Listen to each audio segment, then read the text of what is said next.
Good evening and welcome back to NBC's coverage of Northeastern's Freshman Olympics. I'm Barry Landelman alongside my co-host Chris Lovecock. Today's event, the 3,174-meter race to the library. Our contestants will be making their way to the coveted last seat on the third floor of Snell, while facing a variety of challenges that require the use of grit and mild athleticism. That's right, Chuck. Now, the secret to this race is focus. There are a lot of obstacles between them and that chair, and if you don't stay focused, you'll find yourself Googling World War II strategies deep into the night when you're meant to be briefing yourself on player profiles.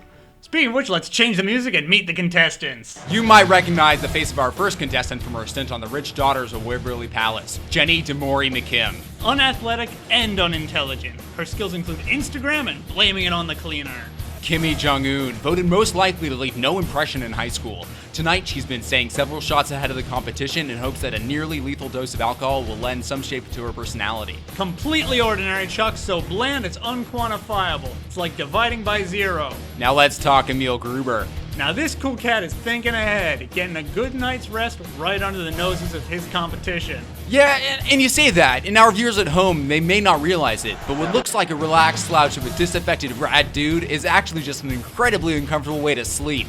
He truly is the original party animal. Next up, Mika the Flash Vincetti. Mika hails from the Vincetti homeschool where she was a star sprinter, vaulter, and daughter. Top of her class. That's right, Barry. Now, a bit of trivia. Her nickname did not come from a dominant performance in track, a sport at which is garbage, but rather after making contact with a power outlet during a go on a slip and slide. Truly an awful athlete. I thought it, you said it. Next up is T-Bone. Now, this isn't the first we've seen of Mr. Bone. He is a fourth year who leverages the ability to buy alcohol in order to hang out with freshmen. Though not technically a freshman, he does qualify due to having no friends here. Who cares if he's 31? Let the players play. And here she is, fan favorite Wendy Larmissima. Now, it looks to me like she has not realized that Emil is asleep right now. Might have something to do with her just having gotten out of a 4-year-long relationship with her high school sweetheart. She's trying to rebound if you catch my drift. I sure do, and this isn't basketball. Oh, no. I mean, she's not trying to get a basketball rebound.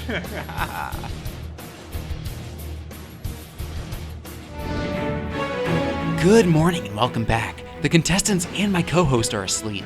Emil appears to be waking up. Looks like going to bed early was the right decision and not an easy one for a rookie to make. He needs to be careful not to wake up Wendy, however. That awkward morning after small talk can be costly.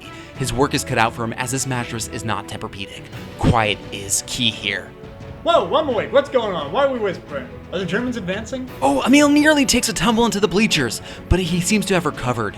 Now, you have to question that choice in high tops. Those are precious seconds of lacing that could come back to haunt him. Haunt him like the faces of the 30,000 innocents killed in Stalingrad. Right on his heels, Kimmy is broken out of the ballless sheets on the foot of the bed where she was forced to find warmth after being left out of last night's orgy. Look, who would want that blank sheet of paper at an orgy? Yuck. A surprise move by T-Bone. He appears to be spooning Sara. What? Now, let's take a look at this morning's key play. Now here's Mika. She has to go up the stairs to leave the apartment, and the most important thing for her is to not tear an ACL. But oh, there it is. She's torn an ACL. It is so hard to watch a young athlete be so riddled by injuries. Now, back to Oliver. You know, I'm really coming around on these two. I remember during my playing days when recuperating from a particularly bad case of the sock rash, I don't think I would have gotten through without the regular indulgence of prostitution. It takes a real coming to maturity to look beyond the game. Now a view from our Sal's dual cam presentation suite as Emil and Kimmy take to the stairs. This morning's events have really worked to narrow down the race as these seem to be our last two players with a shot at the title. I just don't know if it's feasible for Oliver and Wendy to stage a comeback at this point. Taking to the tunnels, it appears our two freshmen are running to entirely different directions. Now what do you make of that? They're freshmen, what do you expect? They have no idea where they're going. Well said. Things have really been heating up between these two lovebirds as we approach hour 3 of play. Heating up like French-German relations in the interwar period. I hope they brought their helmet. Oh, Emil falls yet again. As a referee, you have to know when to call it like a dive. Oliver and Wendy need to act on these defensive openings. Time is not their friend here. You know, some things are more important than a race, Barry. Things like love. Kimmy and Emil are neck and neck as they enter a set of tight turns. And what's this? A roommate from orientation. He's gonna want to chat. It appears our competitors are taking up refuge wherever they can find it. It's a war of attrition, Barry. This kid must really blow. And Kimmy's been spotted. What could they possibly have in common? Oh man, this guy must be absolutely desperate for human interaction. A conversation with Kimmy would be like talking to a stiff breeze. From behind the Cy Young, Emil takes the lead. With the first half coming to a close, we now hand things off to our Italian language partners in the Sal's Pizza Corner for the halftime report. Buongiorno. Sì, sì, giorno, come sta? A bibbidi bobbidi boop, Alfredo pesto linguini. Que un partido es muy bueno. Oh, Gol, gol, calcio, gol, gol, gol, calcio. gol, gol, gol. Alza mia, Mario. Riveting stuff. Now let's take it to the slacks, flying in at breakneck speeds. And yet another fall for Emil. Somehow Emil has let that walking mannequin Kimmy catch up yet again. Emil retaking the lead as he nears the library, but he is really struggling with that door. It all hinges on this. And what a brilliant move by Kimmy, pressing the handicap assist button, neck and neck entering the library.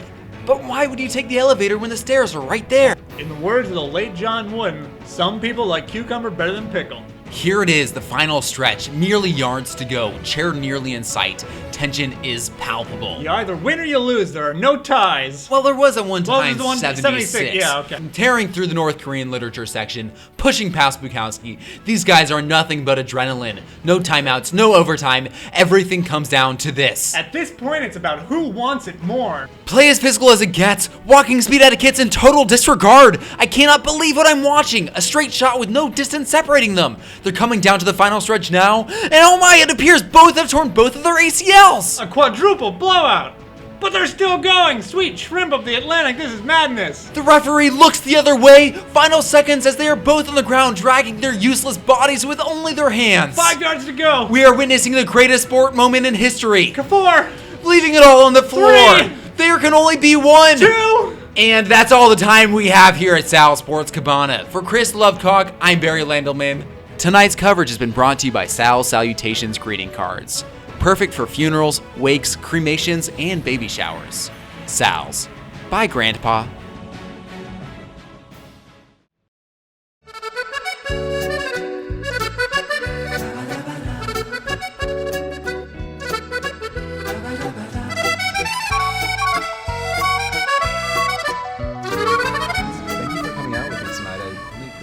My favorite restaurant, Bob Italiano, with you is It's so Autentico, right? Yeah. I know, it's like Same page. we're sharing the same brain. I felt so comfortable. I agree. You're thinking what I'm thinking, I right? think so. I think that we should be Facebook Close official. acquaintances. Like work colleagues. Did you say Facebook officially like friend? No, like boyfriend and girlfriend. Oh, yeah, I'm kind of working on me right now. It's freshman year. Gotta weigh my options, make my rounds, all the hauls. Have you seen your twin brother? He's so much hotter than you. I can't wait for him to visit. Oh, and then your friend from high school, Johnny, he's cute too. Oh, and then your roommate, tonight, yeah, I'll be over to you. He's not being in the room, that'd be awesome.